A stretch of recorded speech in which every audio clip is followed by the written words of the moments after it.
It's officially spooky season. October is here. The leaves are falling. It's getting a little chilly out there in the air.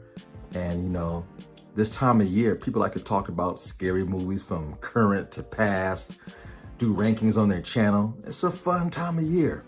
Personally, I don't do any of that. But Netflix brought me a Christmas present early in October.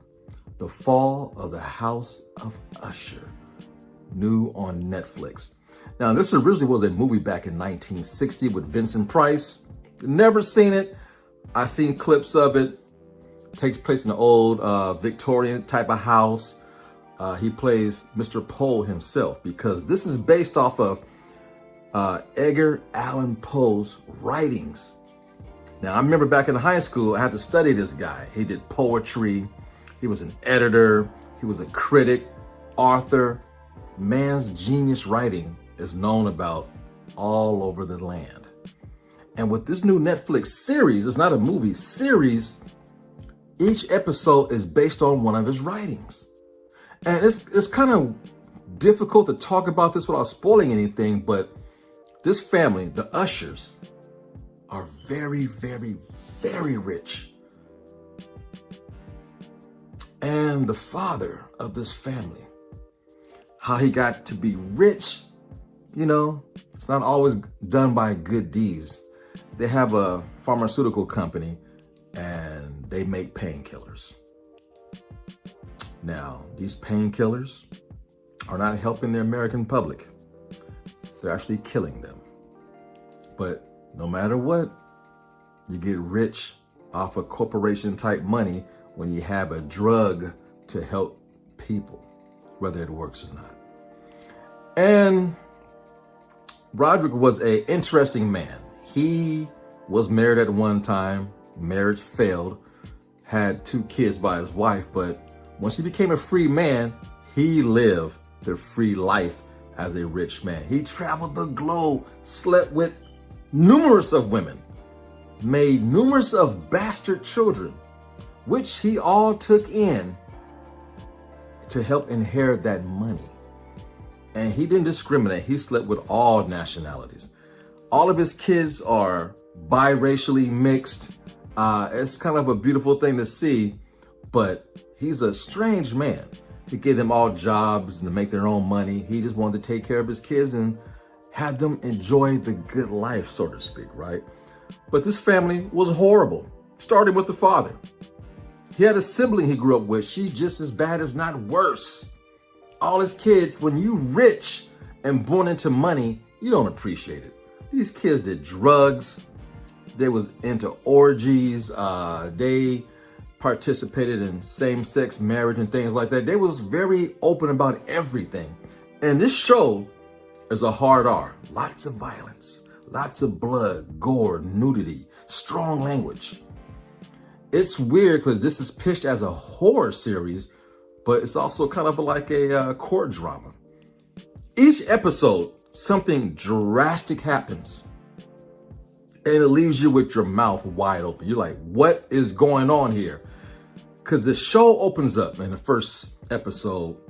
The father is going to a funeral for all his children. You're like, what? What kind of show is this?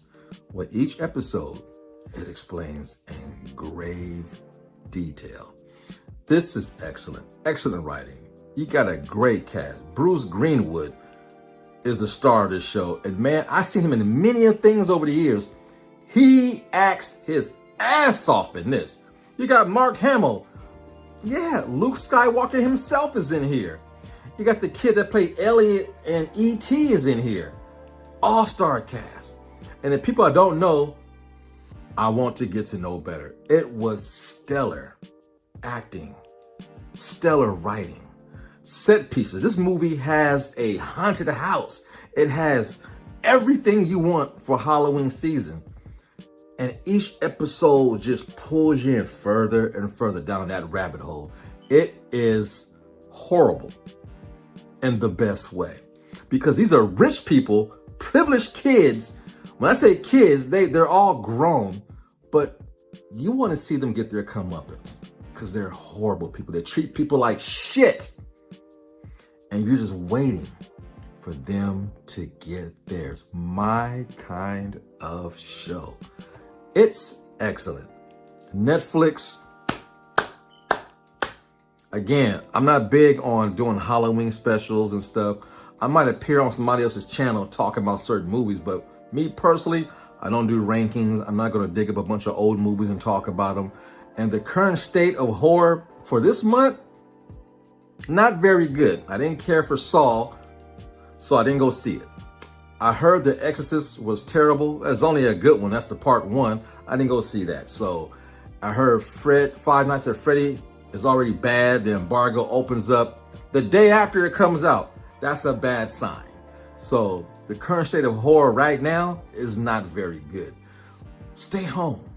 Do yourself a favor. Switch it on to Netflix. The Fall of the House of Usher. It's very, very intelligent. It has scary scenes. It's very spooky. And the storyline gets deeper and deeper, and to the point you just cannot look away from the TV screen. You will binge this in a couple of days. Each episode is at least 1 hour. So you're getting full, just meat on the bones, acting and drama and story with each episode. It's not cut short. And the ending of each episode, again, are droppers. I mean, just like, no, they didn't go there. Yes, they went there. Hey, do yourself a favor. Check out this show. This series is excellent. Just in time for the Halloween season. You know, make sure it's dark. Turn off all the lights, pop some popcorn, and give it a watch. You will not be disappointed. It elevates this. It tugs at your heart. It's that damn good. And across the board, everything is excellent, from the acting to the music to the set pieces to the characters. These are very memorable characters. You're like, wow. Woo! I enjoyed it.